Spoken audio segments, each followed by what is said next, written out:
All right, today on the Millstone Report, President Donald Trump is indicating that he will be designating, if he hasn't already, Antifa as a terrorist organization. This has been a long time coming, and it's about time. That's what I have to say. Also, Jimmy Kimmel out at ABC or indefinitely suspended at ABC. We don't know if it's permanent. Liberals are having a complete meltdown about it. And once again, we can use this as an opportunity to talk about how it's okay when we condemn things that are clearly indecent in our society versus when the left tries to cancel people for truthful statements. It really comes down to the fact that, yes, there is objective truth. Also, the board of Turning Point USA has announced that the head of the board, as well as the CEO, the new CEO, will be Charlie Kirk's wife, Erica. We have all of that and much more today. The Millstone Report starts right now.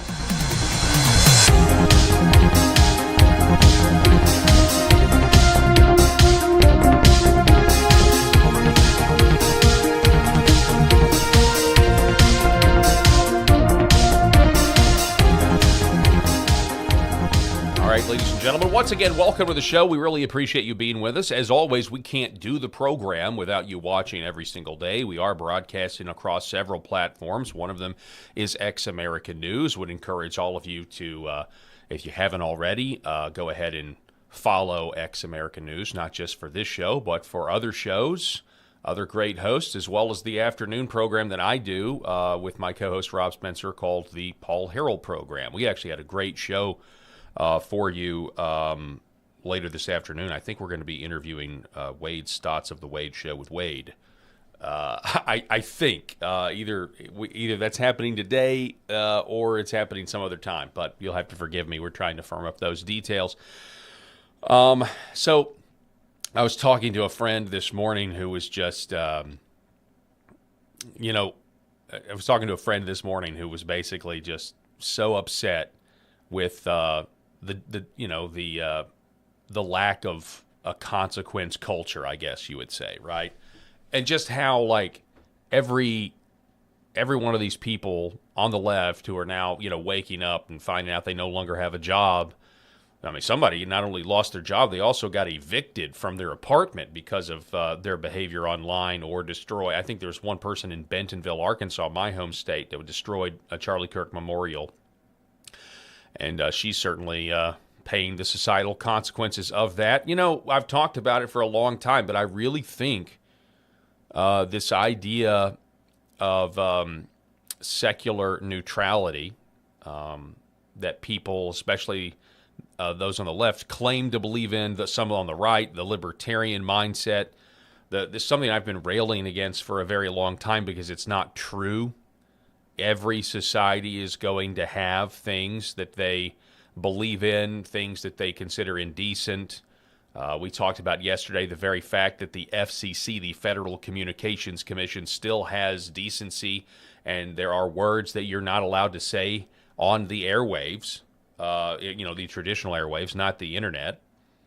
That alone lets you know that there are things that we just don't allow, and banning them are good sometimes, right? The idea that you don't have consequences when you say things that society thinks are terrible and no good, right? I mean, just like the Office Depot employee that refused to print the positive banner in the wake of Charlie Kirk's assassination. That person was fired by Office Depot. There are consequences for your speech. Now, I mean, I'll be the first to tell you it's incredible that just 10 years ago, 5 years ago even, you had people canceling people based on truthful statements. They were getting canceled. Saying things like, no, a man can't be a woman, could get you canceled by the left. And I can objectively say that was wrong and that was absolutely ridiculous. Those are truthful statements, true statements, and people were canceled over truth. Now we have people saying not only untruthful things about Charlie Kirk and the passing of his death or the assassination of him, But we're also having people that just say downright evil and wicked things. And guess what? Society is rejecting it. Companies are rejecting it. The American people are rejecting it.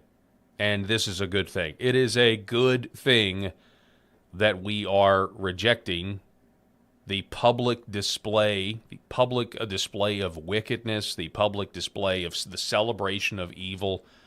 It's good that people are facing the consequences from that. And at the same time, it was bad that many people faced consequences for saying things that were not hateful but were true, and just somebody was offended by them.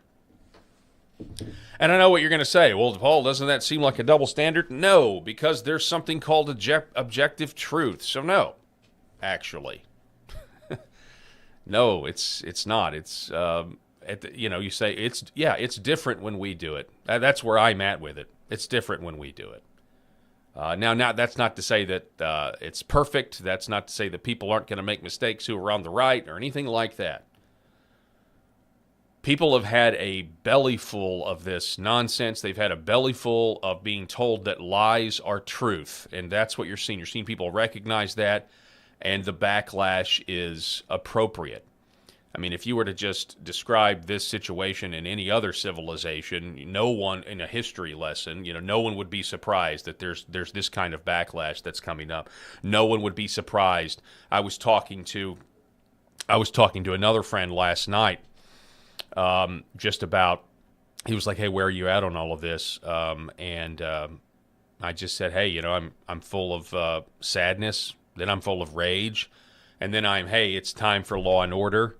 And I don't really care about the means. I don't care the means to restore order. And I can't believe I'm saying that. The libertarian version of Paul Harrell from 2009 would not believe the 2025 version of myself. But hey, I mean, things change, life changes people, and I'm certainly, people are different when they grow up. But it's not lost on me of what it is I'm saying when I get that point. But I think many, and that's what he said. My friend was like, "Hey, yeah, many people are very much in your same boat." Like, we're hearing that from a lot of different people. And this guy's in academia. And so, yeah, things are moving very, very fast right now. And at the same time that all of this is going on, it's still not lost on me that many of our leaders are weak. Many of our leaders are weak. And of course, I'm not talking about Donald Trump. I'm just talking about the whole tapestry of leaders that we've had, in my entire lifetime. We've gotten here from just abject weakness. And I've seen it so many times. And we're still going to see it today until things change. All of the times that I sat in Arkansas committee rooms, knowing that these politicians that were elected to do one thing knew what the right thing to do was, but knew the consequences if they did it to big business, lobby, all of that stuff, and then watching that generation twist themselves into knots with supplied talking points of, well, this is how you can say, this is the reason why these are the reasons you can give as to why you can't do the thing that you told people you would do. And, you saw it time and time again for the most part. I mean, there were some victories. And you see this all over. What was it that it was, Dickens or C.S. Lewis. C.S. Lewis said, "The greatest evil is not done in the sordid dens that Dickens loved to paint, but it is signed, minuted, approved by men with clean-shaven cheeks in well-lit rooms, well-carpeted rooms who do not need to raise their voice." The time for that is over. The American people are going to continue to reject it. There's just still so many more things that have to be done if America wants to be a country again. Like an actual country, with a border, with standards, with laws that apply to everyone, not just laws that apply to some, but they don't apply to corrupt politicians. Anyway, I got a lot more to say, but let's just get to the news here. Turning Point USA announcing an Erica Kirk announcement. They say, in Ecclesiastes, King Solomon wrote that mankind is to be tested by God. Today, we are facing such a test, yet we also know that God has prepared us with everything we need to overcome this ordeal. It was an honor of our lives to serve as board members at Charlie's side. Charlie prepared all of us for a moment like this one. He worked tirelessly to ensure Turning Point USA was built to survive even the greatest tests. And now, it is our great pride to announce Erica Kirk as the new CEO and chair of the board for Turning Point USA. All of us at Turning Point USA have a special role in carrying Charlie Kirk's mantle and completing his vision of bringing us closer to our Lord and fostering a prosperous country for generations to come. As Charlie always said, we have a country to save. We will not surrender or kneel before evil. We will carry on. The attempt to destroy Charlie's work will become our chance to make it more powerful and enduring than ever before. May God bless Erica, the Kirk family, and the entire team at Turning Point USA. Very truly yours, Doug DeGroot, Mike Miller, Tom Sadeka, and David Englehart. So there you go. Erica will be is going to lead the organization from this point forward, and this is what I was expecting, or this is what I was hoping would actually happen. Just because, in terms of this organization moving forward, you would think at least in the immediate aftermath of this tragedy, she would know best what Charlie would have wanted moving forward at this point. It's just something to think about. I mean, that's just my opinion anyway. My opinion. All right, so what else do we have? The White House. Here we go. Donald Trump. I am pleased to inform our many USA patriots that I am designated Antifa, a sick, dangerous, radical left disaster, as a major terrorist organization. Donald Trump posting this on Truth Social, and the White House X account reiterating this. This is obviously a long time coming. It is sad that it took this national tragedy of the assassination of Charlie Kirk to get us to this point. President Trump had indicated in previous posts that, he would consider doing this, and we still don't know. We still don't know a lot. I mean, that's another thing. We still don't know a lot about the other groups or other, that may have been fomenting or plotting to assassinate Charlie Kirk or other members of, the conservative influencer bullpen or whatever. I still have a ton of questions about the shooter. I still have a ton of questions about his family. I don't think the FBI story makes sense. I don't. Maybe there will be clarity moving forward. Maybe we will get more information. I just have a lot of questions about the gun, a lot of questions about the roof, jumping off the roof. Why haven't we seen a photo of this guy with the gun on the roof? There are cameras all over that place. It doesn't make sense, and they got a lot of explaining to do. And unfortunately,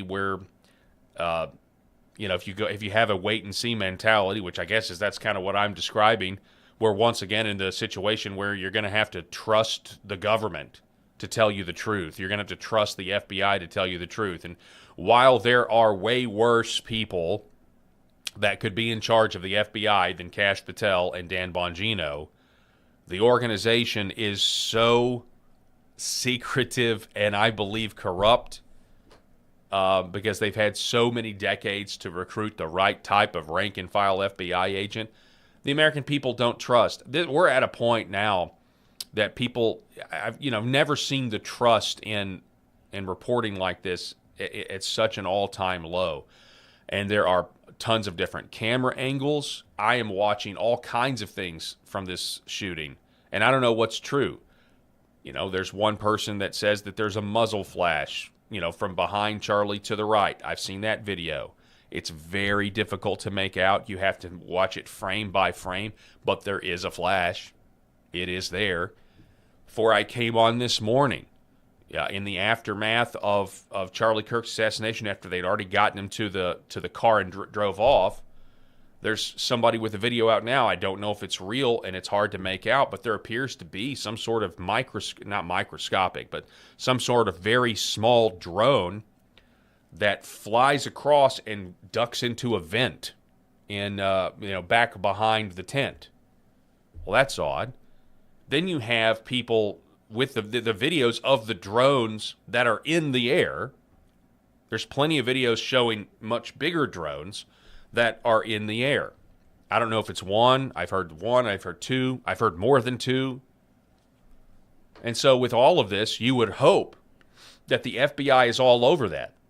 At the same time, you would hope that the FBI is interrogating anybody in that Discord chat, interrogating anybody that they have found any connection remotely. Obviously, this could easily be a much grander conspiracy than some guy just got up on a roof. The text message chain. We said this after we read it. Okay, so me and Rob in my afternoon show, we read the text message thread between the homosexual shooter and his trans lover. And we read it and we said, okay, here it is. This is out there. And we just kind of went about the story. And then in the middle of the broadcast, I get this text from a family member who said, I was pretty convinced with that text message thread. It seemed pretty convincing. But then I showed it to my daughter, showed it to my 16-year-old daughter, and she read it and immediately got halfway through and said, this is fake. Gen Z people don't talk like this. This is just not how Generation Z talks. It's fake. Where are the emojis? Where's this? Where's that? And then you had Matt Walsh come out and say, this is eerily similar to the end of the hit TV show Breaking Bad, where at the end of the TV show Breaking Bad, Walter White calls his wife, who is now in on the drug trade, calls his wife, knowing that the phones are tapped, knowing that there's law enforcement in the room with her, and he proceeds to attack her, says that she's a traitor, says that I can't believe you did this, and blah, blah, blah. And he does this knowing that the law enforcement is listening so that his wife's name, Walter White's wife, is cleared because he knows he's going to his death. And so he's trying to set his wife up for security in the future. He's trying to exonerate her. Matt Walsh is the first one that I saw said, yeah, this text message looks like at the very least it was planned between the shooter or the alleged shooter and the boyfriend, that they planned this to exonerate the boyfriend. It's like, and people, look, I don't think people, because the skeptic in me could say everyone's doing this because they don't want a simple explanation, right? That they're just looking for something. And that may be true, but on its face, I mean, there certainly is that out there, but on its face, their story doesn't make sense. He had a rifle. This is one of the narratives out there, right? He has the rifle. We can't see the rifle clearly when he jumps down off the roof. He's got something in his hand as he jumps down off the roof. So we're to say that there are some people saying, okay, he made the shot, he broke down the rifle, put it in a backpack, then he reassembled the rifle and left it in the woods. That doesn't make any sense. Not to mention, if he did break down the rifle, people are now doing tutorials online showing you what all that entails to break down a rifle after your body's pumping full of adrenaline and you have to have the screwdriver and everything else, and a hex wrench. And so then why was it reassembled? And we should know. Maybe there's a simple explanation. Maybe the FBI reassembled it before they took the photo of the weapon. But there needs to be a video or a photo of this guy holding the gun. We've got the video of him walking with a limp. Then we see other videos in the stairwell. Like, can we see how he got up on the building? Is there a video of him getting up on the building? All of this stuff needs to be released, or this will be a conspiracy theory forever. You know what? It likely always will be. It likely always will be. And I'm not the only one. Let's just skip ahead here before we get to that. Where is before we get to Jimmy Kimmel, let's just go ahead and talk about this. I've got so here it is. There are two things. So the journalist Emerald Robinson, she tweeted this out yesterday. She said she says the official FBI story is falling apart. She's reporting that the bullet caliber is wrong, the trajectory is wrong, the 30-06 rifle gets onto the roof magically, the 30-06 rifle gets into the woods magically. The crime scene was not secured by police. Now that is true. And the suspect could not make the fatal shot. I don't know about that last part, but certainly the crime scene was not secured. It was very, very odd that no one secured the crime scene, and they've wiped it clean. They've literally wiped it clean this morning. They're putting paver stones over it. People are making a big deal that there's a trap door right there, and tons of college campuses have whole tunnel networks that connect their buildings and everything. That's probably what that trap door is. So I don't think there's anything necessarily nefarious about that, but everybody's got questions.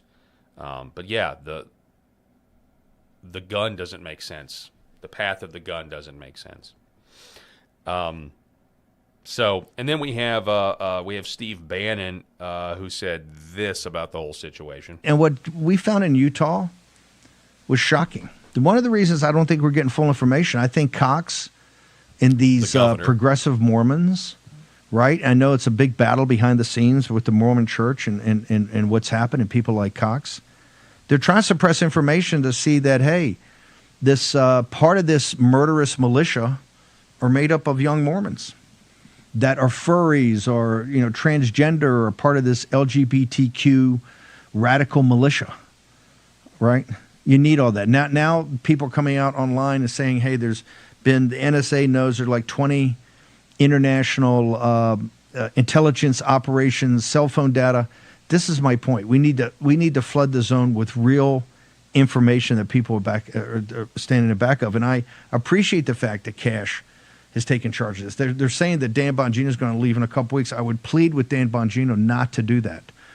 Number one, Dan Bongino is such a great guy, but not to do that because we need Dan Bongino there, because I think Dan Bongino is somebody the audience in the MAGA movement trust to get to the bottom of it.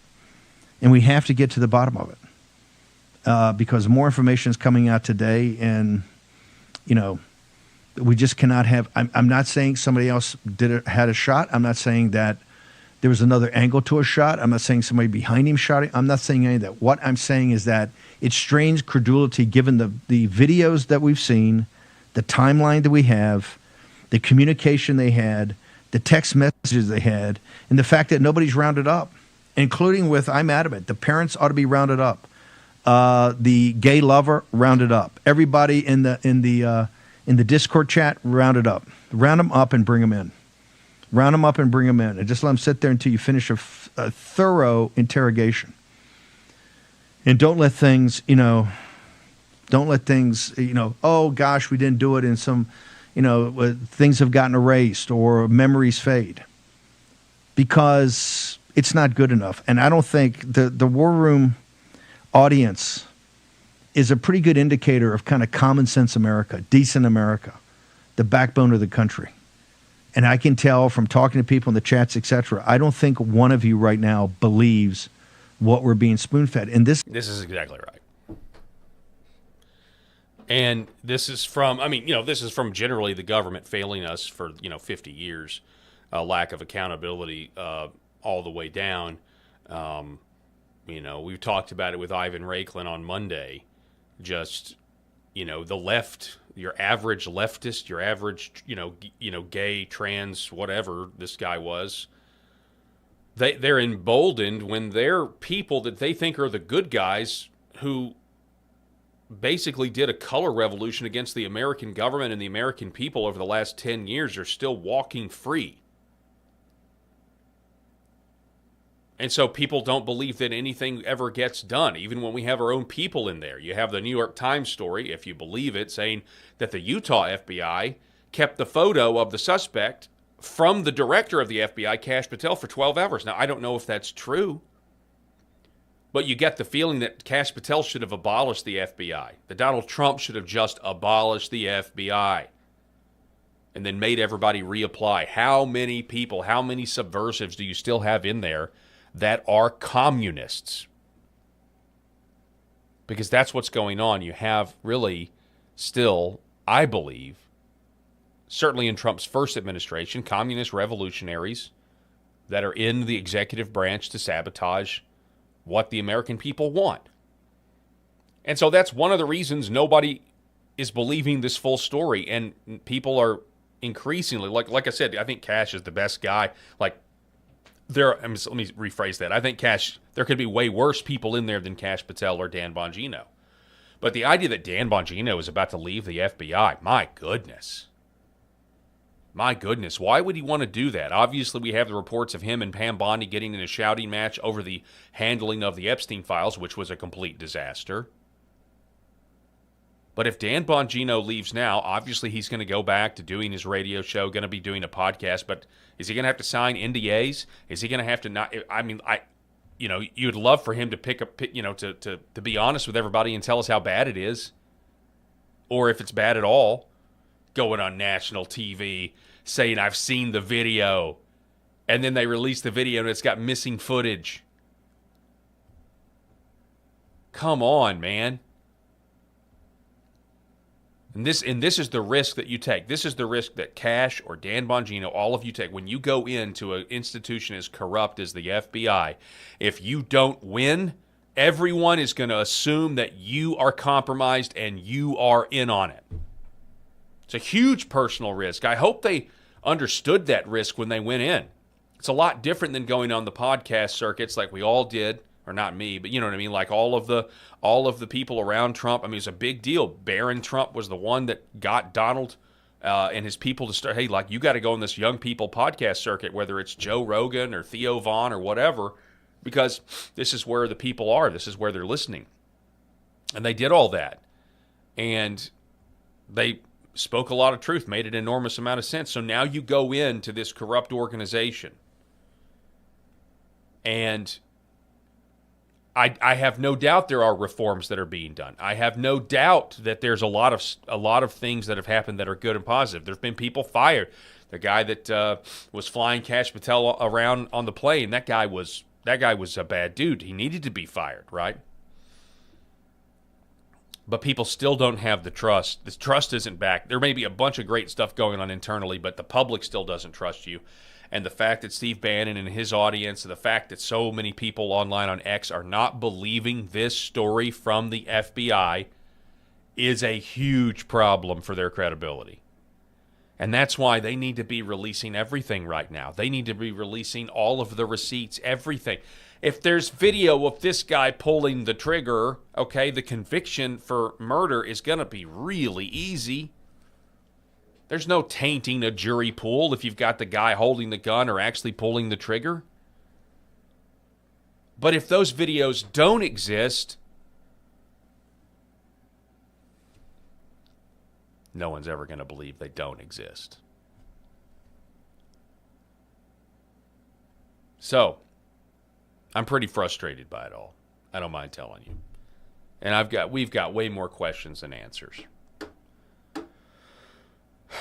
Jimmy Kimmel was let go or indefinitely suspended for saying this. We hit some new lows over the weekend with the MAGA gang desperately trying to characterize this kid who murdered Charlie Kirk as anything other than one of them and doing everything they can to score political points from it. So Jimmy Kimmel lying to his liberal audience, his Democrat audience on ABC, falsely claiming that the shooter, again, this is if we accept the narrative, which I'm perfectly willing to do for this discussion. We're going to accept the narrative that Tyler Robinson is the guy. Well, he's certainly the person of interest, and he's certainly not on the right. He is on the left. And they tried to make him a right-leaning person, but then it came out, the text message thread, all that came out. No, actually, the guy's gay. Tyler Robinson is, in fact, a homosexual. Tyler Robinson is in love with another man who believes falsely that he can turn himself into a woman.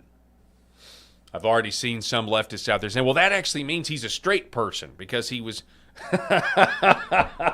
Sorry. Oh my goodness. That is so funny to me. That actually means he's a straight person. No, that's just homosexuality with extra steps. So Jimmy Kimmel lying to his audience about an assassin. I mean, at a time when everybody's like, hey, the rhetoric of the left and their lies and, cries of fascism and everything else, and this is too much. You can't do this. You can't lie to your audience and just totally propagandize them. And these Democrats don't want to admit this guy was one of theirs. Jimmy Kimmel refusing to take the L. And really and truly taking the L in his case, you don't even have to mention it at all. What he did was actively deceive his audience for political purposes. He actively lied to prop up this dying, violent, Democrat, woke sex religion, which is on life support. R.N. McIntyre, Jimmy Kimmel is knowingly feeding his audience a conspiracy theory designed to get more people killed. He must lose his job. This is deeply evil. Matt Walsh, Jimmy Kimmel lied about Charlie Kirk's assassination and used the opportunity to defame Charlie's own friends and allies. He deserves to be fired for it. These are the repercussions that conservatives have been experiencing for years for infractions not nearly as egregious. Good riddance, Kimmel, you disgusting scumbag. Then we have a reaction from Adam Kinzinger. So because ABC News has indefinitely suspended or canceled Jimmy Kimmel, this guy named Jake Bro, he says, I've canceled my Disney Plus subscription. I will be boycotting all ABC shows and refusing to pay for movies from Disney, Pixar, Marvel, and Star Wars until Jimmy Kimmel is put back on the air. If you side with fascists, then you aren't getting my money. It's crazy how things have been reversed. Adam Kinzinger still got that Ukraine thing in his bio. He said, I would suggest we all consider this. Cancel Disney and ABC until they reverse this. Put Jimmy back on the air. To where one person says, actually, that's spot on. Canceling the top distributor of queer Marxist propaganda to our children is a brilliant idea, Adam. I completely agree. Yeah, like there's a lot of conservatives that have already canceled Disney, years ago, or canceled Netflix because of their pedophilic documentary Cuties. But this is a brief history. We can remember Roseanne Barr. Roseanne Barr fired by ABC and Disney from her hit show Roseanne because she posted something on Twitter about Valerie Jarrett. Right? Said she was a monkey, but didn't know she was half black. Oh my goodness. I remember that one. Isn't that why isn't that Roseanne Barr? Then you get Gina Carano. She was fired from the Mandalorian Star Wars project in 2021 for social media posts that didn't fit the left's politics. I think she was referencing Nazis or something, or said something about the Nazis and the Jews. I can't remember the exact thing, but I mean, it was just offensive to the left, right?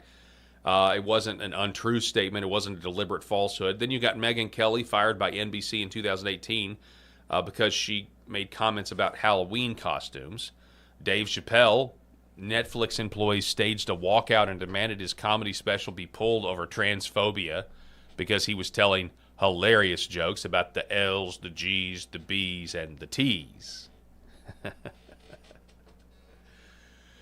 Joe Rogan, the left pressured Spotify to drop him, running coordinated campaigns and advertiser boycotts over COVID discussions, right? And his he did ivermectin, and then CNN actually put a filter to make him look sickly. Tucker Carlson was taken off Fox News in 2023. Liberal activists bragged about advertiser pressure campaigns that helped force him out, costing thousands of downstream jobs. Yeah, I mean, Tucker was let go also because he did an episode, and one of his last episodes was about Big Pharma and how they owned the media. Then Parler, remember the social media app Parler? Apple, Google, Amazon concluded in 2021 to wipe the entire platform off the internet. Tens of thousands of small creators and businesses lost income overnight. J.K. Rowling blacklisted from events, attacked by activists, and pressured out of projects for speaking her mind.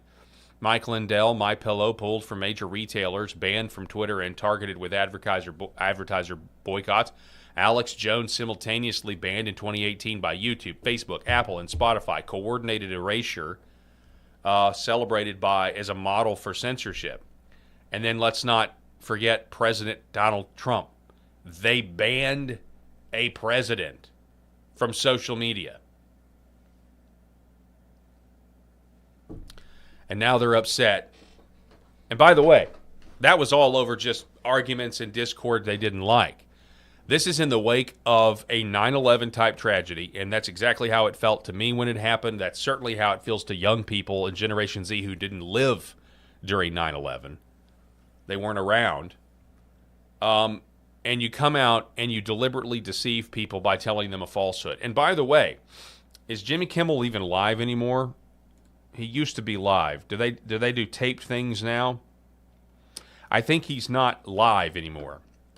And so he's taping this thing in the afternoon or midday, and they have like 6 hours before it broadcasts. And nobody's thought to say, maybe this joke that Jimmy is telling, not only is it not funny, but maybe this is a really, really bad thing to do because it's actively deceiving the American people when they need to know that this guy is from the left and that this is not a whatabouta or both sides problem, a whataboutism. This is not a both sides problem, certainly when it comes to the assassination of Charlie Kirk.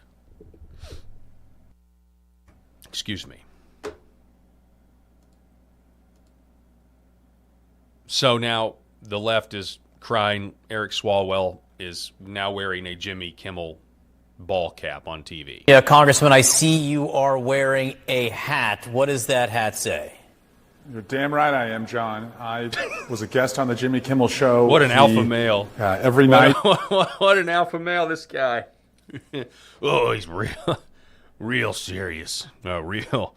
Yeah, you're right I am, John. You're right I am. This is just too far. Has a right to come into any house that wants to watch and entertain Americans, just as Greg Gutfeld on Fox has a right to be not funny and go on his network and entertain Americans. It's a part of who we are, John, and frankly, it should shake every American that the President of the United States is out there firing comedians who make fun of him. That is not who we are, and every American should care and stand up to this.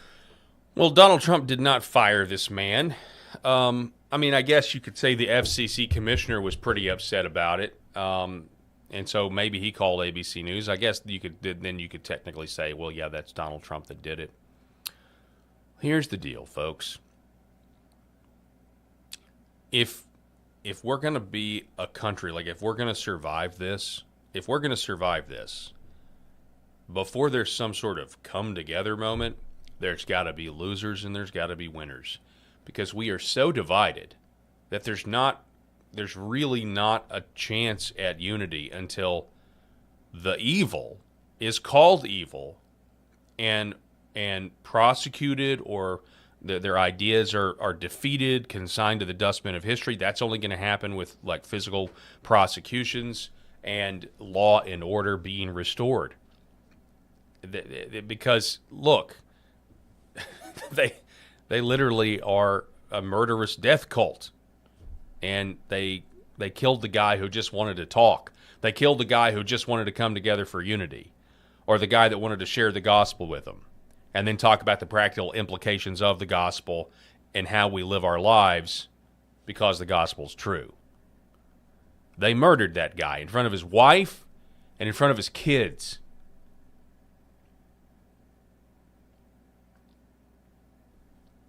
And now they're upset that the consequences from their reaction to that event didn't wake people up, that one event should have served to wake them up and be like, oh man, yeah, I'm still a leftist, but my goodness, like murder is wrong. That didn't happen with many of them. That didn't happen. They're spiritually wicked. They are spiritually sick. They are, in many cases, I firmly believe, demonically oppressed, and so I don't really care to, get criticized for demonizing demons. Not really worried about demonizing demons. The total lack of humility and the will to just want to win at all costs and murder everybody because you haven't gotten your way, because your woke sex religion has been rejected by this country, and now we're having to secure it and basically batten down the hatches and deal with the aftermath of every major corporation telling us that the woke sex religion is good and pure, and the right are fascists, and the woke sex religion is the future, even though it was only speaking to a tiny minority of people that agreed with it to begin with. But the propagandizing continued, the brainwashing continued, and you do have people on the left that are legitimately brainwashed or under a spell. I put all that back to a spiritual sickness. All of that is a spiritual problem. And Charlie Kirk was addressing that.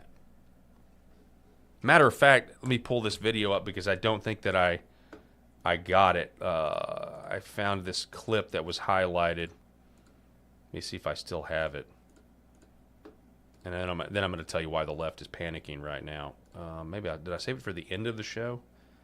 No, I did not. Hang on one second, because I think it's in my old bookmarks here. 1 second. Yeah, here we go. Canon Plus put this out. Let me throw this up on the screen. I'll tell you exactly what I mean by allowing you to listen to what Charlie Kirk said. Spiritual problems manifest themselves into cultural problems that then become political problems. So it's kind of a three-pronged issue, but of course at the core it's spiritual. And so my critics say, oh, Charlie, politics, waste of time. You should only talk about the gospel. The gospel is the most important thing, but you know how many people we have led to Christ by first talking politics? Because the law is a school teacher to Christ, as it says in Galatians 3. The law can show you towards Christ. It's a guardian of Christ's message. And I see this happen every day on campuses. And so there's something very profound happening. It's actually accelerating. It's not slowing down. Young men are becoming more and more conservative. They're more and more hungry and thirsty to get involved in the local church. We could talk about young women because they present an opportunity. Let me put that mildly. But I do believe women will follow if men lead. And the polls that came out last year, the polls that showed things that young men were actually going to church in greater numbers than women. When that happens, I think just historically speaking, I think good things are on the horizon. I think a revolutionary time is on the horizon, whether it's, and I don't necessarily mean a violent revolution. I'm just talking about, in this case, just a big deal. Call it a great awakening, if you will, right? Like Great Awakening 1.0 with Whitfield. Really, really interesting point that Charlie made, and he obviously is making it way better than I could, but that's what I'm talking about. The good stuff that's happening, but the fact that the spiritual, what he said at the beginning there, is that the spiritual problem leads to a cultural problem, which leads to a political problem. We've got the political problem we have because of our culture and because we are spiritually, collectively. Actually, no. Here's the deal. Yes, there's obviously different levels, and America's got a lot to do, and you could even make the argument right now that we're very much under judgment. But I'm just talking about the fact that the American people, I believe in 2020, electorally rejected this, and it was stolen. And I believe in 2024 they electorally rejected it again, the evil of the left. The evil of the left that's against, as a matter of public policy, the left in this country is against every single one of the 10 Commandments. Every single one as a matter of public policy. Putting the Lord God first in your life. Put yourself first. That's what their policies are about. Don't make graven images and worship them. They literally are for the Satanists putting a statue of Baphomet in the Iowa State House. They're also for immigration policies that lead to a 90-foot tall monkey Hindu statue in Denton, Texas, or Sugar Land, Texas, or wherever that is. as a matter of public policy, they literally, it leads to building false idols to worship them of pagan gods. That's what they stand for. Now, there may be people on the right that would tolerate such a thing, but there are people on the right that don't want to tolerate that and would want to fix our immigration problem and not import a bunch of people that have no idea what Christianity is and how it's responsible for Western civilization. Number 3, don't use the Lord your God's name in vain. Oh boy, that's a big one. That's a big one. Obviously, they're not for blasphemy laws, but they love to give credit to God for wicked things all the time. When it suits them. When invoking God's name suits their leftist policies, Nancy Pelosi's done this countless times, then she'll invoke God. Remember the Sabbath and keep it holy. What are you kidding? No. Honor your father and mother. No. Their public policy says teachers need to secretly trans your kids. Don't kill. Number 6. Abortion. Not to mention the mutilation of kids by telling them they can be male, they can change their sex, which they can't. Number 7. What is that? Adultery. Oh, come on now. Marriage is regressive. We don't want to go back to the 1950s. Number 8, don't steal. Oh, man. Come on.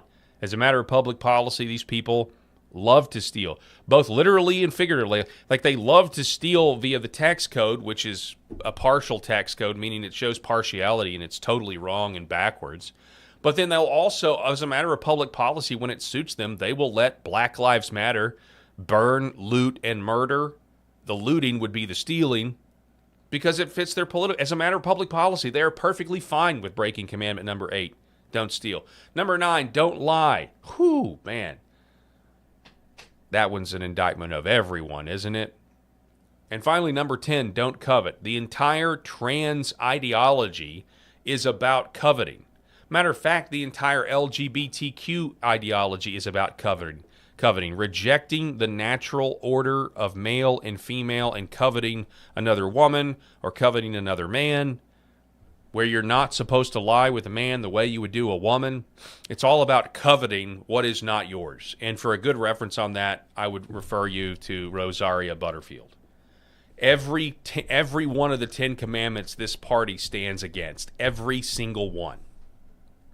So that has produced spiritual wickedness, that has produced cultural wickedness, as Charlie said, which has produced a giant political problem. And that's why many people are ready for law and order. They're ready for this nonsense to go away.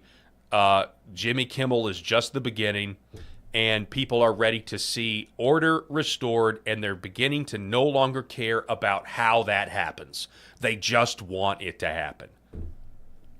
Arkansas Governor Sarah Huckabee Sanders, in one of her speeches in response to Biden's State of the Union, said at one point, I think, the difference between us and them is crazy or normal. Like, those are your choices, crazy or normal. I thought that was really a good breakdown. Like, that's a really good way to simplify the choices. And the American people said, we don't want the crazy. And what are they doing? Violence is not the bug. Violence is the feature. Violence is the feature with these people because they've been rejected. And they don't want their movement to die. And they've got giant demographic problems because typically they don't have kids. Sorry, that's my rant for today. Hey, can I tell you guys about Red Vive Health real quick? I need to do this because I actually have huge news about Red Vive Health. Right now at Red Vive Health, let me throw this up here. I can't find it right. Okay. So you've heard me talk about Red Vive Health for a long time. Clinical strength red light panels. I just got word the other day that Red Vive is increasing my listeners' discount for these clinical strength red light panels that are scientifically proven. It's incredible what they can do. I use it. I've told you about it. The science is there. The quality of these panels are not like what you get at other places. There's red light and near infrared light. You can toggle between the two. The anti-aging, the energy, the healing, the recovery, all of that is incredible. You've heard me talk about it for forever. previously listeners to my shows, whether Millstone Report or Paul Harrell Program or wherever, followers on social media, you were going to get a 10% discount. You could use my name, Paul, or call 844-RED-VIVE and get a 10% discount. That changes today. Today I can announce that with my name, Paul, you will now get a 35% discount. When you call 844-RED-VIVE, mention my name, Paul, you can get a 35% discount.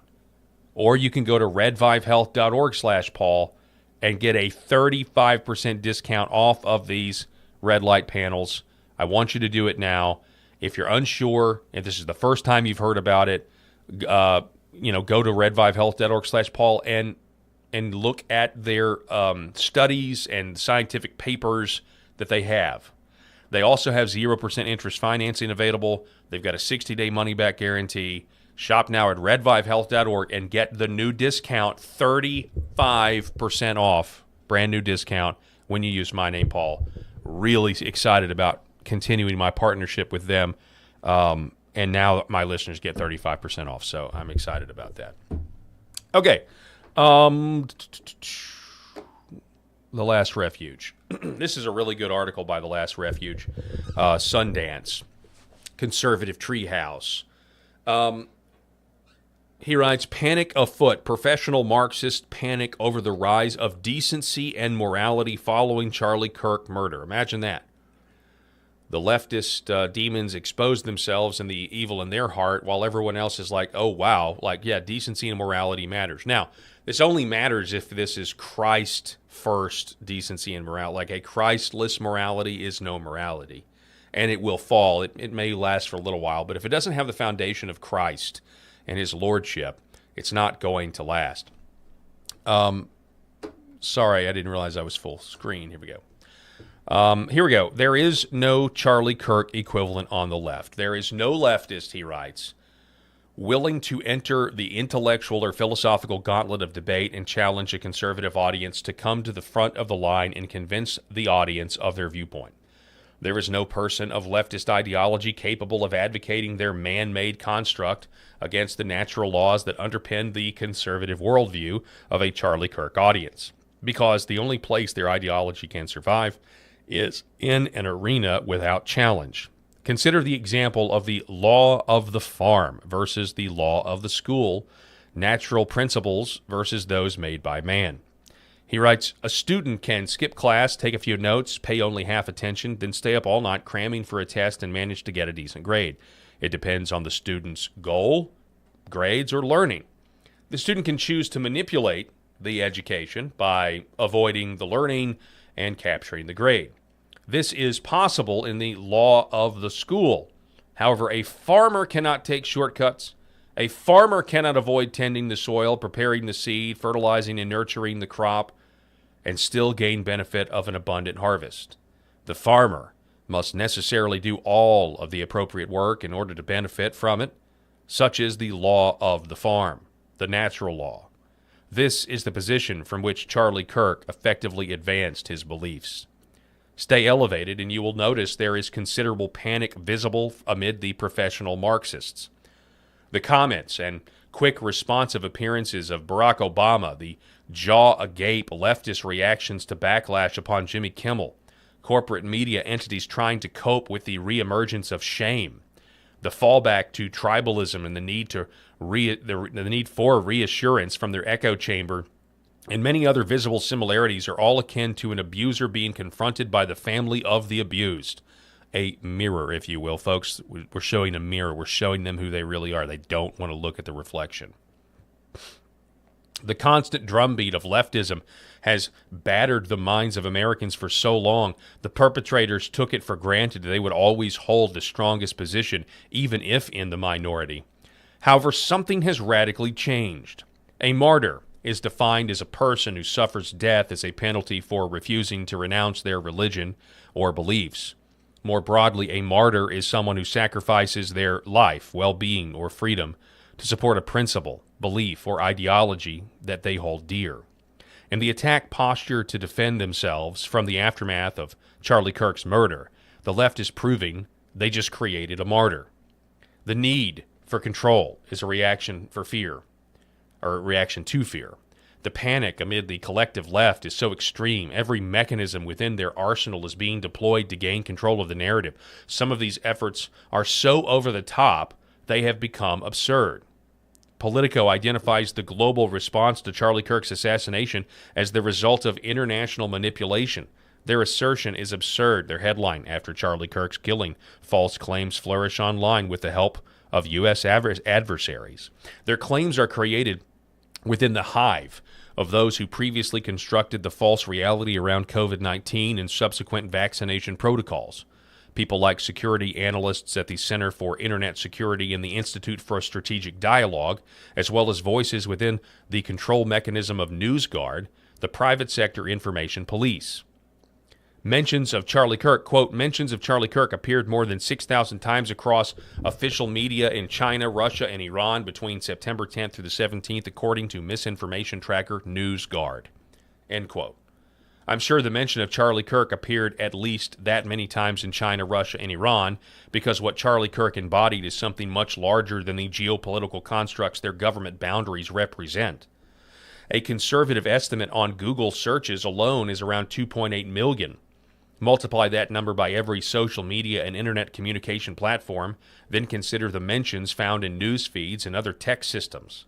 The result is beyond billions. God is universal, he writes. God is truth. Trying to manipulate the natural world is the professional skill set of all of these various NGOs and influence agents who operate in a realm they ultimately do not control.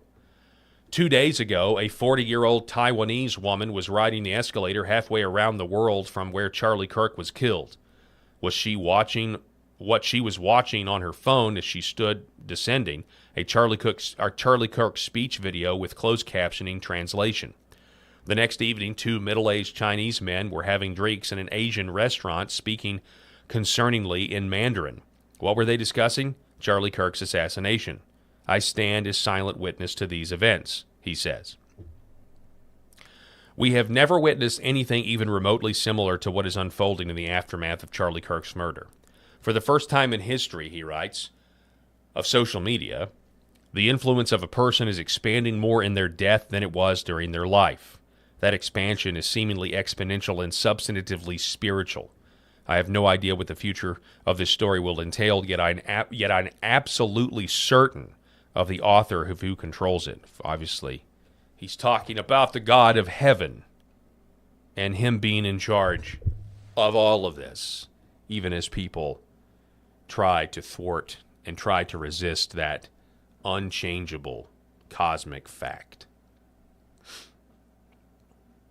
So,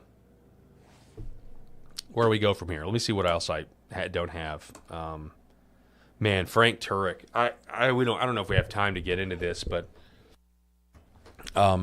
Christian apologist Frank Turek. He has videos pretty popular. I've watched them for years. Called Cross-Examined, where he engages young people with the gospel. It was only natural for somebody like Charlie Kirk and Frank Turek to become great friends because both of their ministries were the same in terms of their goal.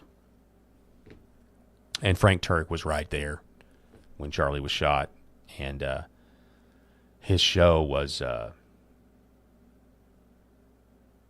really good. I can't imagine doing. We'll listen to some of it. I'm running out of time here, but we're going to listen to some. There. Now, here's what Erica wants me to relate on Sunday. This is going to be the hard part, but maybe also the comforting part. Charlie Kirk was literally like a son to me. I have 3 sons. He was like my 4th son. My 3 sons are a little bit older than Charlie. He was like my 4th son. So when he was hit, if your son got hit, what would you do? What would you do? I got in the car. Because if there was any way I could save him, I had to do something. And I couldn't just take him. You guys got it. So they got him into the side of the car. It was an SUV. It was the SUV we took over. And I'm on one side, and there's actually some video of this. Somebody's taking video of this. I'm on one side of the car, the right side, and they're getting Charlie in. So I run over to the other side, but the guy who was dragging him in is now blocking that entrance. So at that point, I run around to the back. I pop the back gate open, and I jump in the back. The car lurches forward. Apparently somebody jumped in the car. So the car lurches forward. So I almost fall out of the car, or the SUV. Then I grab the thing and close it. And there's 5 of us in the car now. Justin is driving. Dan is up front with the GPS. Rick has got him. Rick's on my left, and Brian is there, and I'm coming over the back seat, and Charlie's laid out in front, just right in front of me. And Charlie's so tall, we can't close the door. We drove 4 miles, I don't know, it's 4 something miles, all the way to the hospital with the door open. To this day, I don't know how Brian stayed in the car, because we're just go, go, go, go, go. We're trying to stop the bleeding. You saw it. And I'm yelling, come on, Charlie, come on, come on. Meanwhile, my phone is still on. My son and daughter-in-law are hearing this whole thing. And his security team, again, Justin, Dan, Brian, and Rick, they love Charlie. But they were much cooler than I mean, they're just carrying out, they're calmly, but they're swiftly doing exactly what they were trained to do. Rick starts praying out loud. I'm praying out loud. We're yelling, come on, let's go, let's go, let's go. My son's hearing all this. And we're doing the best we can to navigate traffic. This is not a highway. We're on surface streets. And suddenly there's an ambulance coming toward us. And there was conversation in the car. Should we stop? We're like, no, just keep going. Just keep going. The doctor later said that was the right thing to do. Ambulance goes by us. We're still heading to the hospital, trying to get there. At one point, somebody says, let's get there in one piece, because we're cutting through intersections. We're just beeping the horn. This is not a emergency vehicle. There's no lights. There's none of this. And I go, we got to start CPR. So I try and start that. Now,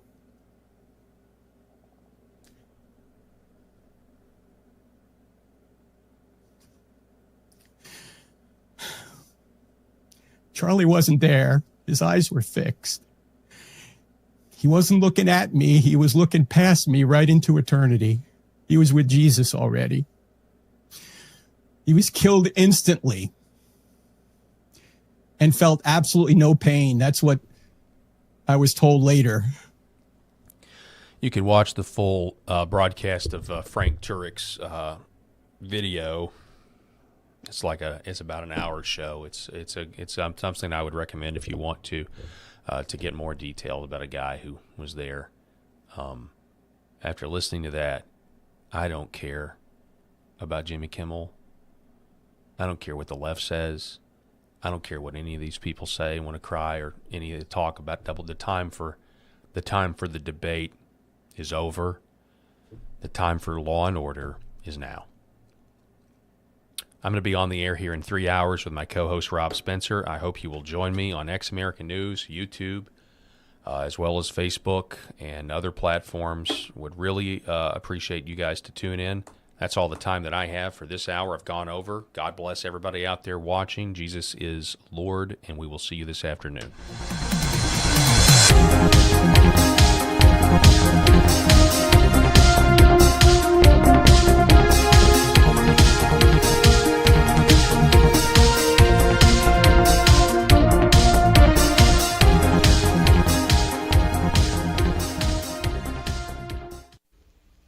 The very foundation of the Christian